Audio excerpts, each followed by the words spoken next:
कल्पना कीजिए, आप रात के अंधेरे में रेगिस्तान के बीच खड़े हैं। चारों तरफ सिर्फ खामोशी है। हवा चल रही है, लेकिन उसकी आवाज कुछ अलग सी लग रही है, जैसे वो आपको कुछ बताना चाहती हो। आप धीरे धीरे आगे बढ़ते हैं। टूटी हुई दीवारें, खुले दरवाजे, और अचानक आपको महसूस होता है कि आप अकेले नहीं हैं। लेकिन जब आप पीछे मुड़ते हैं तो वहां कोई नहीं होता। क्या ये सिर्फ आपका वहम है, या फिर कोई है जो आज भी इस वीरान जगह में मौजूद है? राजस्थान के जैसलमेर में एक ऐसा गांव है जहां कभी जिंदगी बसती थी, लेकिन आज वहां सिर्फ खामोशी है, क्योंकि कहा जाता है ये पूरा गांव सिर्फ एक रात में गायब हो गया था। राजस्थान रेत का विशाल समंदर, और उसी समंदर के बीच छुपा हुआ है एक रहस्य जिसे हम कुलधरा के नाम से जानते हैं। जैसलमेर शहर से लगभग 20 किलोमीटर दूर ये गांव आज भी मौजूद है, लेकिन ये अब एक गांव नहीं बल्कि एक खामोश कहानी बन चुका है। यहाँ की हर दीवार, हर गली कुछ कहने की कोशिश करती है। दिन के समय ये जगह सिर्फ एक ऐतिहासिक स्थल लगती है, पर जैसे ही सूरज ढलता है, यहाँ का माहौल बदलने लगता है। हवा भारी हो जाती है और खामोशी और गहरी। लेकिन हमेशा ऐसा नहीं था। आज से लगभग 200 साल पहले कुलधरा एक जीवित और समृद्ध गांव था। यहाँ रहते थे पालीवाल ब्राह्मण, एक ऐसा समुदाय जो अपनी बुद्धिमत्ता और मेहनत के लिए जाना जाता था। रेगिस्तान जैसी कठिन जगह में भी उन्होंने पानी की ऐसी व्यवस्था बनाई थी जो आज भी एक रहस्य मानी जाती है।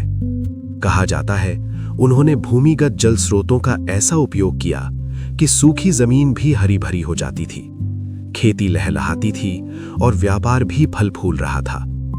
हर घर में खुशहाली थी, हर गली में जीवन। लेकिन हर कहानी में एक मोड़ आता है। कुलधरा सिर्फ एक गांव नहीं था, ये एक बड़े नेटवर्क का हिस्सा था। इसके आसपास बसे थे 84 गांव। ये सभी गांव पालीवाल ब्राह्मणों के थे, और उनकी एकता उनकी सबसे बड़ी ताकत थी। अगर किसी एक गांव पर संकट आता तो बाकी 83 गांव उसके साथ खड़े हो जाते। यही वजह थी कि कोई भी आसानी से उन्हें दबा नहीं सकता था। लेकिन एक इंसान था जो इस एकता से नहीं डरता था। उसका नाम था सलीम सिंह, जैसलमेर का दीवान। एक ऐसा व्यक्ति जिसके पास सत्ता भी थी और निर्दयता भी। कहा जाता है वो अपने फैसलों के लिए नहीं बल्कि अपने अत्याचारों के लिए जाना जाता था। लोग उससे डरते थे और उसकी बात मानने के लिए मजबूर थे। लेकिन एक दिन उसकी नजर पड़ी कुलधरा पर। लेकिन ये नजर गांव की संपत्ति पर नहीं थी, बल्कि एक लड़की पर थी। कहा जाता है वो लड़की बेहद खूबसूरत थी और सलीम सिंह उसे किसी भी कीमत पर पाना चाहता था। उसकी ये चाहत धीरे धीरे जुनून में बदल गई, एक ऐसा जुनून जो किसी की जिंदगी और एक पूरे गांव की किस्मत बदलने वाला था। और फिर वो दिन आया जब सलीम सिंह ने अपनी बात गांव वालों तक पहुंचाई। उसने कहा, उस लड़की की शादी मुझसे कर दो, वरना मैं पूरे गांव को बर्बाद कर दूंगा। ये सिर्फ एक धमकी नहीं थी, ये एक आदेश था जिसे ठुकराना लगभग असंभव था। गांव में डर फैल चुका था। हर घर में, हर दिल में एक ही सवाल था, अब क्या होगा? उस रात कुलधरा की गलियां शांत थीं, लेकिन ये शांति सिर्फ बाहर थी। अंदर हर घर में डर था, हर आंख में सवाल था और हर दिल में एक ही चिंता, क्या हम अपनी बेटी को बचा पाएंगे या फिर सब कुछ खत्म हो जाएगा? इसी डर के बीच एक फैसला लिया गया। रात के अंधेरे में एक गुप्त सभा बुलाई गई, जहां सिर्फ कुलधरा ही नहीं बल्कि सभी 84 गांवों के प्रतिनिधि पहुंचे। वो सभा सिर्फ एक मीटिंग नहीं थी, वो एक पूरे इतिहास को बदलने वाली रात थी। सभा शुरू हुई। कुछ लोग डरे हुए थे, कुछ गुस्से में थे और कुछ पूरी तरह टूट चुके थे। किसी ने कहा, हमें उसकी बात मान लेनी चाहिए। किसी ने विरोध किया, नहीं, ये हमारी इज्जत का सवाल है। बहस चलती रही, लेकिन अंत में एक बुजुर्ग खड़ा हुआ और उसने कहा, अगर हम आज डर गए तो आने वाली पीढ़ियां हमें कभी माफ नहीं करेंगी। हम सब कुछ खो सकते हैं, लेकिन अपनी इज्जत नहीं।